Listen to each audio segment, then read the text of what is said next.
Hi my dear friends, எல்லாரும் எப்படி இருக்கீங்க? Welcome to motucreation. ஸோ இன்றைக்கி என்ன வீடியோ பார்க்க போகிறீங்கன்னு பார்த்தா சாட்டர்டே ஒரு vlog தான் எடுக்கலான்னு. ஸோ மார்னிங் வந்து ஒரு 7:30 ஆகுது. ஸோ நான் வந்து பிரேக்ஃபாஸ்ட்டில் இருந்து நான் வந்து ஸ்டார்ட் பண்ணியிருக்கேன் வீடியோ. ஸோ என்ன பிரேக்ஃபாஸ்ட்டுன்னு பார்த்தீங்கன்னா சிம்பிளான ஒரு ரெசிபி தான், தோசை ப்ளஸ் கார சட்னி. ஸோ ரொம்ப சிம்பிளாக தான் இருக்கும். இன்றைக்கி வந்து வீக்கெண்டு வேறு, ஸோ அதனால் என்ன செய்யுதுன்னு தெரியல. ஸோ மாவு வந்து கொஞ்சம் கம்மியாக இருந்ததுனால தோசை சுட்டாச்சு. ஸோ மார்னிங்கே வந்து பார்த்திங்கன்னா என்னோடய துணிலாம் வந்து அதிகமாக சேர்ந்துருச்சு. ஸோ நான் வந்து பார்த்திங்கன்னா வீக்லி 2 டைம்ஸ் தான் வந்து துணி துவைப்பேன். ஸோ 3 டேஸ்க்கு ஒன்ஸ் 4 டேஸ்க்கு அந்த மாதிரி தான் நான் வந்து துணி துவைப்பேன். ஸோ நெக்ஸ்ட் வந்து பார்த்திங்கன்னா நான் ரின் பவுடர் தான் வந்து யூஸ் பண்ணுறது, and then Rin liquid. So நான் வந்து பார்த்திங்கன்னா சுவிட்ச் போட்டுட்டு ஆன் பண்ணியாச்சு. நான் வந்து பார்த்திங்கன்னா 45 மினிட்ஸ்க்கு வச்சுருக்கேன். ஸோ அப்போ தான் வந்து நல்லா அழுக்கு போகும். குயிக் வாஷில் போட்டிங்கன்னா ரொம்ப அழுக்கு போகாது. ஸோ அதை நம்ம வந்து எங்கன்னா வெளியே போகணுன்னா அப்போ வந்து போட்டுக்கலாம். ஸோ நெக்ஸ்ட்டு வந்து பார்த்திங்கன்னா துணியெல்லாம் துவைச்சிட்டு இப்போ நான் வந்து பார்த்திங்கன்னா வீட்டுக்குள்ளே தான் நான் வந்து காய வைப்பேன்.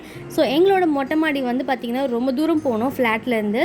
ஸோ அதனால் நான் என்ன பண்ணேன், வீட்லேயே வந்து காய வச்சுக்கலான்னு நான் இந்த மாதிரி ஸ்டாண்ட் வந்து ஒன்று வாங்கினேன். இந்த ஸ்டாண்டு வந்து வெயில் காலம் மழை காலம் எப்படி இருந்தாலும் நம்ம வந்து வீட்டிலே யூஸ் பண்ணிக்கலாம். ரொம்ப யூஸ்ஃபுல்லாக இருக்குது எனக்கு. ஓகே, ஸோ நெக்ஸ்ட்டு வந்து ஆஃப்டர்நூன் என்ன லன்ச் பண்ணலான்னு ரொம்ப குழப்பமாக இருந்துச்சு. ஸோ டெய்லியும் என்ன குழம்பு ஒரே போரிங்காக இருந்துச்சு. சரி இன்றைக்கி எதனா ஒரு வெரைட்டி ரைஸ் பண்ணலான்னு நான் என்ன ரைஸ் பண்ணேன்னு பார்த்தீங்கன்னா ஜீரா ரைஸ். ஸோ ரொம்ப சிம்பிளான மெத்தடு.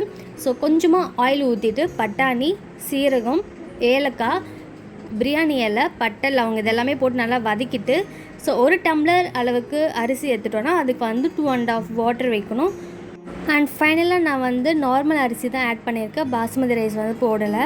ஸோ நெக்ஸ்ட்டு வந்து கொஞ்சமாக வந்து சால்ட்டு தேவையான அளவுக்கு, அப்புறம் வந்து கொத்தமல்லி இதெல்லாமே போட்டுட்டு 1 டைம் வந்து மிக்ஸ் பண்ணிவிட்டு க்ளோஸ் பண்ணிவிட்டு ஒரு 3 விசில் விடுங்க. ஸோ சாப்பாடு வந்து பார்த்திங்கன்னா வேறு லெவல் டேஸ்ட்டு. இதுக்கு சைடிஷ் வந்துட்டு potato chips and then onion raita. So சாப்பிட்டே வந்து அப்படியே படம் பார்த்துட்டு ஸோ அப்படியே சாப்பிட்டு முடிச்சாச்சு. நெக்ஸ்ட்டு ஒர்க் என்னென்னு பார்த்தீங்கன்னா பூண்டு உரித்து வைக்கணும். ஸோ நான் எப்போவுமே இந்த மாதிரி பூண்டு உரித்து வச்சுருவேன், ஏன்னா எனக்கு குக் பண்ணும்போது ஈஸியாக இருக்கும் எடுத்துக்கிறதுக்கு. ஸோ நெக்ஸ்ட்டு வந்து கொஞ்ச நேரம் தூங்கிட்டு ஒரு 4 o'clock இருக்கும். ஸோ சாமான்லாம் இருந்துச்சு, எல்லாம் தேய்ச்சி வச்சாச்சு.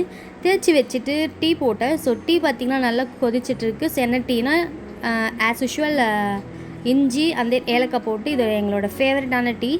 ஸோ டீ பார்த்திங்கன்னா ஒரு சைடு வந்து கொதிச்சுட்டு இருக்குது. ஸோ நெக்ஸ்ட்டு வந்து எதுவும் ஸ்நாக்ஸ் செய்யலான்னு.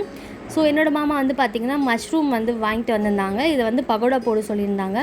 சரின்னு நானும் வந்து பார்த்திங்கன்னா மஷ்ரூம்லாம் கட் பண்ணி வச்சுட்டு அதுக்கு மசாலா அரைக்க ஸ்டார்ட் பண்ணிட்டேன். இந்த மசாலா எப்படி செய்யணும்னு பார்த்திங்கன்னா கொஞ்சம் இஞ்சி, பூண்டு, அப்புறம் மிளகாய்த்தூள், காஷ்மீர் மிளகாய்த்தூள், அரிசி மாவு, cornflour, coriander powder, garam masala, salt, கொஞ்சமாக வந்து கேசரி பவுடர், கொஞ்சமாக வந்து ஆயில் இதெல்லாமே மிக்ஸ் பண்ணிவிட்டு ஒரு பவுலில் வந்து பேஸ்ட்டாக எடுத்துக்கோங்க. அது கூட வந்து நம்ம கட் பண்ணி வச்சுருக்க மஷ்ரூம் and then கொஞ்சமாக கருவேப்பிலை, இது எல்லாமே வந்து நல்லா மிக்ஸ் பண்ணிவிட்டு ஒரு 10 நிமிஷம் அப்படியே எடுத்து வச்சுக்கோங்க. ஸோ 10 மினிட்ஸ் கழிச்சு பார்த்திங்கன்னா எண்ணெயில் போட்டு நல்லா ஃப்ரை பண்ணி எடுத்தாச்சு. ஃபைனலி டீ ப்ளஸ் பகோடாவோட ஈவினிங் ஸ்நாக் வந்து ஃபினிஷ் ஆச்சு. ஸோ நைட்டுக்கு பார்த்திங்கன்னா மக்ரூனி செஞ்சுருந்தேன்.